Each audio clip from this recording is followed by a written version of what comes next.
Halo, halo, apa kabar Anda semua? Senang kali kita ketemu ya di awal pekan hari hari Senin ini dan ini juga awal awal bulan dan mudah-mudahan kita juga semangat kita bisa lihat hilal politik yang lebih jelas buat masa depan Indonesia. Begitu ya, Bung Rocky ya.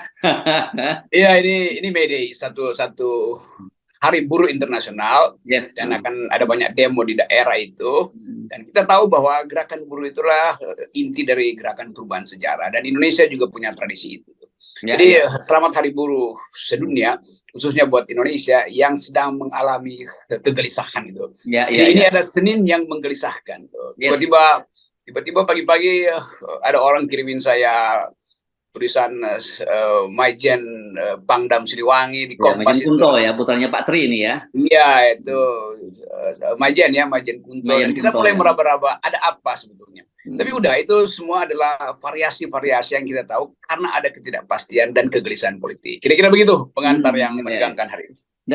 Dan kami kemarin kan sempat muncul kabar bahwa di May Day ini Ganjar akan datang hadir katanya untuk ikut demo. Nah, menurut saya ini agak aneh gitu ya, wong dia dukung kalau kemudian yang mereka satu nolak omnibus law, yang satu Ciptaker, yang satu dukung Ciptaker, masuk bisa ketemu dalam satu, itu juga aneh juga gitu. Belakangan Ganjar bantah bahwa dia tidak akan hadir. Ini buruh ini juga jadi dealer juga ini, Bung Rocky, para leader buruh juga banyak yang jadi dealer nih. Ya, setelah itu dagang-dagang isu memang semacam kenikmatan dalam situasi ketidakpastian tuh. Jadi Hmm. sangat liquid, keadaan kita sangat liquid sekaligus sangat berbahaya tuh. Hmm. Karena sangat mungkin ada konsolidasi di satu kelompok, di kelompok lain juga lakukan counter consolidation, tapi nggak ada arah tuh, itu bahayanya tuh. Hmm. Sementara berita terakhir barusan juga minyak goreng akan diboikot Iya, oleh iya, para iya, iya, iya, iya, seru, ini, seru, seru. ini betul-betul Indonesia yang lagi menunggu hilal, dan sangat mungkin awan gelap itu akan menghalangi hilal. Iya, iya, iya, dan kalau tidak ada hilal itu biasanya puasanya itu akan digenapkan apa sampai 30 jangan, jangan sampai kemudian Pak Jokowi juga menggenapkannya dengan memperpanjang masa jabatan. Jadi keadaan semacam inilah yang bukannya kita kita senang ada potensi untuk kekacauan, karena dulu tesis kita kalau kacau kita bisa tumbuhkan kembali harapan. Tapi yang bahaya adalah kalau para elit ini sibuk dengan tukar tambah soal cawapres segala macam, lupa bahwa ini bangsa mesti dituntun dengan ide itu, dan bukan sekedar siksa atau memanfaatkan momentum. Tapi udahlah, itu terpaksa kita mesti jalani karena fungsi-fungsi dasar dari sistem politik kita nggak berlaku. Ada partai, tapi si partai adalah tukar-tukar tambah tuh. Ada sistem presidensial, tapi pakai threshold. Jadi ini semua kekacauan institusi juga berimbas pada ketidakpastian politik. Yes, oke, seru. Nah, kemarin berlangsung jumpa pers ya. Itu pertama kali ketemu antara P3 dengan dengan PDIP ya, berkaitan dengan capresan Ganjar Pranowo. Tapi juga tetap saja orang melihat itu belum ada kelegaan. Ini kalau saya menggunakan bahasa Anda gitu, belum ada kelegaan. Kenapa? Karena Ibu Megawati kemarin kita ditanya oleh wartawan juga belum bisa menjawab soal calon wakil presiden, dan yang dia menyatakan bahwa beliau akan melakukan kontemplasi juga. Ini banyak orang yang sedang kontemplasi nih rupanya. Ada, tapi beda-beda nih ya. Ada yang kontemplasinya pergi ke gunung-gunung, kemana, ke para dukun, tapi ada juga yang perginya ke kiai-kiai gitu ya untuk berkontemplasi. Ini macam-macam lah cara di Indonesia gitu. Nah, tetapi yang juga cukup menarik itu kan kita tahu, pasti juga PDIP tahu ya, kalau cuma yang datang P3 ya kita tahu ini gerbong kosong begitu. Nah, sekarang kita ini sementara PAN juga gitu, sama gerbong kosong lainnya. PAN ini juga sedang perdebatan apakah akan bergabung dengan Ganjar atau tidak gitu. Sekjennya menyatakan akan cenderung ke Prabowo, Edi Suparno, sementara Viva Yoga Mauladi menyatakan bahwa akan ke ke Ganjar gitu. Dan ini saya kira pasti berkaitan dengan posisi Erick Thohir juga, yang mau ditaruh di mana ini kalau kemudian PAN nggak segera memutuskan mendukung siapa gitu. Ya, ini masalahnya, kalau duit per skot udah dikasih, DP udah dikasih, ternyata bangunannya berubah gitu kan. Kan itu kayak orang beli rumah, DP dikasih, ternyata arsiteknya berubah bangunannya. Kan bagi Erick Thohir, demikian juga bagi Sandi, Ganjar itu diinvestasikan melalui Jokowi, bukan melalui PDIP kan. Kalau melalui Jokowi lebih lengkap untuk menghitung. Erick Thohir bisa menghitung melalui Jokowi, berarti KIB utuh di situ tuh, berarti nggak ada persaingan di situ. Tinggal nunggu restu Pak Jokowi. Siapa yang mesti diajukan sebagai cawapres, dikirim ke Ganjar. Sekarang Ganjarnya justru yang diambil paksa ke PDIP kan. Jadi otak psikologi Erick Thohir maupun Sandi tiba-tiba berubah tuh. Kok jadinya harus nyetor ke PDIP. Itu susah juga tuh. Dihitung-hitung nyetor berapa, kan itu masalahnya tuh. Kalau nyetor ke Jokowi mungkin gampang hitungnya tuh. Tapi ini nyetor ke PDIP. Sandi sebagai pengusaha pasti ngitung-ngitung juga baliknya kapan atau dengan cara apa balikinnya tuh. Kan ini intinya kan. Jadi kita tahu bahwa Ibu Mega juga mengerti bahwa ya Ganjar memang rendah elektabilitasnya kalau diasuh PDIP. Kalau diasuh Jokowi bisa lebih tinggi tuh. Karena itu Ibu Mega terpaksa mesti sedikit bersilat lidah bahwa udah banyak yang mau investasi di situ. Iya, problemnya siapa yang mau investasi sebagai cawapres kalau nggak bawa uang, kan itu intinya kan.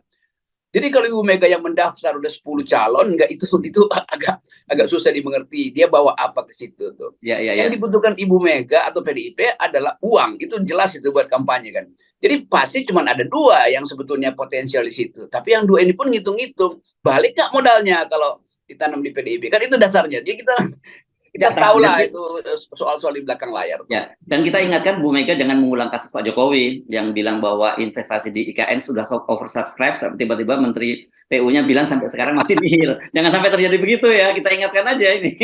Ya, ini juga penting, rakyat tahu ya, rakyat kira-kira nggak peduli lah. Tapi ini jokower ini, hoaxer jokower, apa namanya nih, lintah-lintah yang berkeliling di sekitar Jokowi yang masih menganggap, wah itu IKN itu memang Pak Jokowi udah siapkan, wah nanti bulan Agustus akan ada upacara di situ tuh.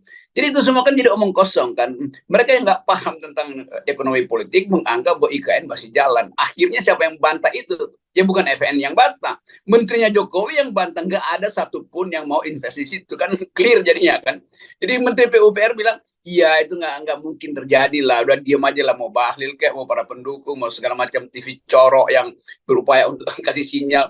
Para pendukung Jokowi di seluruh Indonesia paham bahwa ekonomi itu ada trade off-nya tuh. Kalau untung di situ, yang pasti di sebelahnya rugi tuh. Sisi akuntansi begitu tuh. Jadi gairah bahkan dari kabinet untuk memandang masa depan Pak Jokowi melalui IKN akhirnya habis juga kan. Jadi IKN yang jadi sumbu utama Jokowi untuk 3 periode akhirnya dibantah oleh menteri sendiri bahwa itu enggak bakal terjadi karena tidak ada satupun investor yang masuk sebetulnya. Hal yang udah kita duga dan kita jelasin berkali-kali. Tapi ini yang menunjukkan juga bahwa Jokowi makin lama kehabisan energi, endorsement powernya hilang tuh. Mestinya dia tegur aja tuh, kenapa bocorin gua nggak ada investasi, kan begitu kan. Tapi si menteri juga tahu bahwa saya nggak mungkin saya berbohong terus dong. Orang bisa baca data penanaman modal internasional kok bahwa nggak ada satupun yang masuk ke IKN kan gitu gampangnya.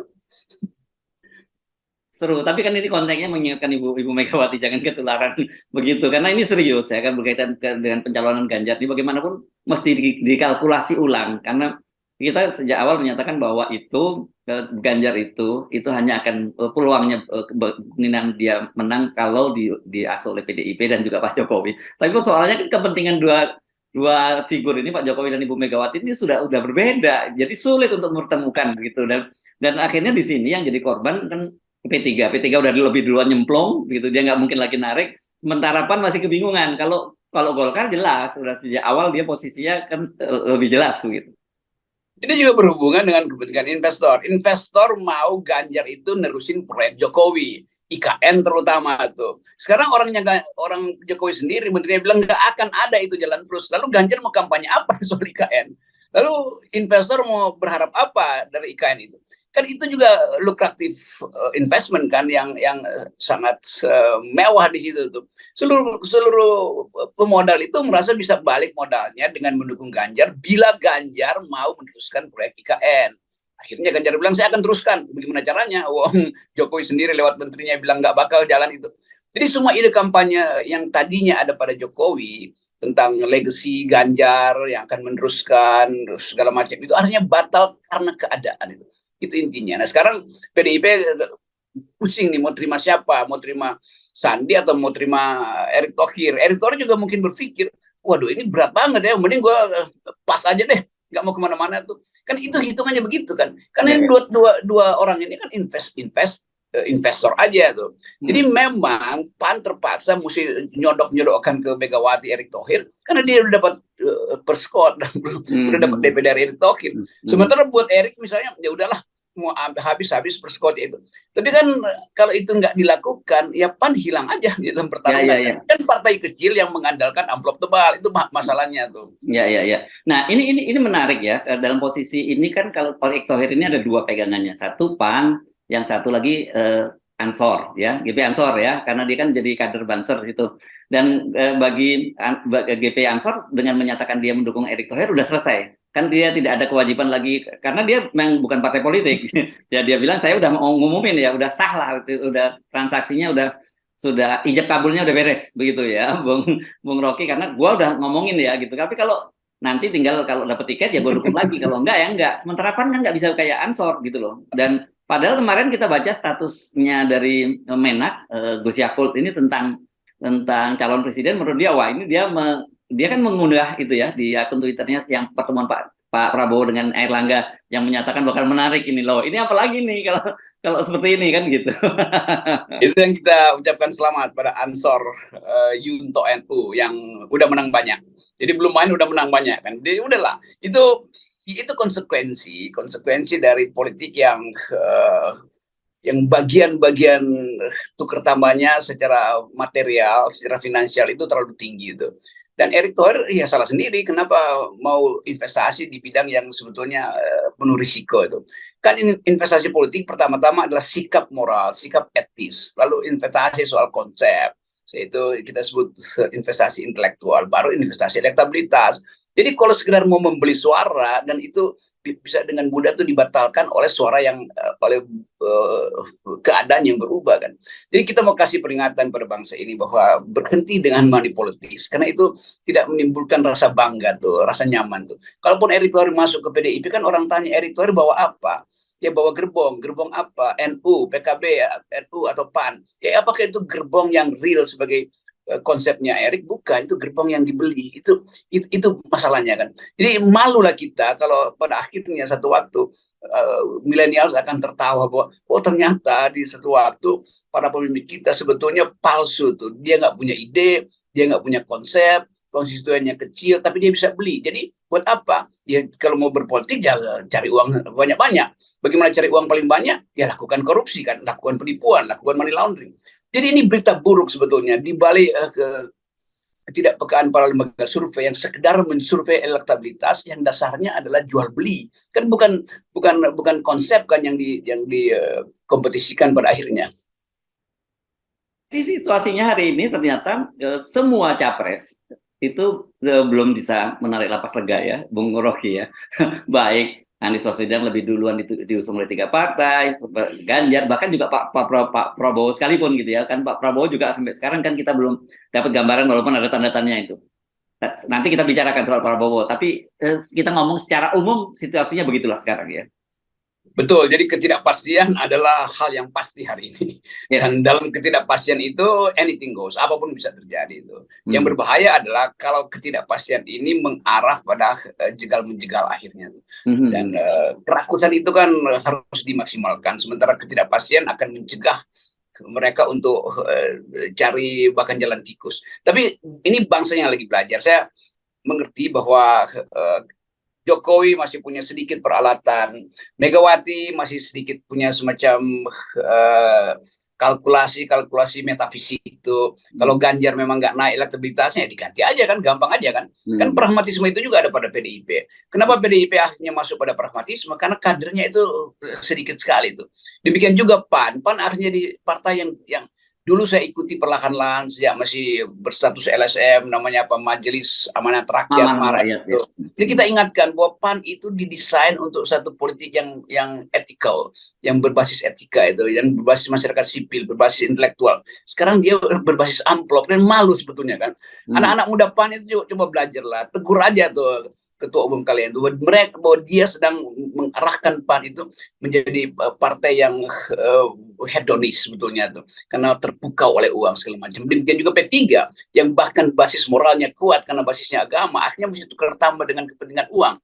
Demikian juga orang semacam Erick, udah bertobatlah, Anda masih punya 2 periode ke depan untuk membangun postur politik Anda dengan fasilitas gagasan, intelektualitas, moralitas, bukan dengan sekedar nebeng atau membeli elektabilitas. Juga pada Sandi Sandi juga masih punya harapan ke depan. Tapi kalau sekarang udah terlihat oportunismenya itu dan siksaknya itu betul-betul dangkal, itu orang akan hitung itu tuh. Jangan lupa bahwa milenial itu mencatat perilaku kalian, karena milenial punya standar etis baru tuh, bahwa Indonesia harus ditemukan di dalam prinsip-prinsip akademis, intelektual, dan yang paling penting adalah keadilan yang datang dari rasa, bukan datang dari bagi-bagi harta. Oke. Baik, terima kasih Bung Rocky. Kalau kita sejak awal karena jelas legal standing kita soal 0%, jadi kita tidak pernah kebingungan ya. Justru dari ini kita bisa menganalisis. Ini posisinya udah dibikin dari dulu, ini kuat sekali. Yes, oke, thank you Bung Rocky. Iya.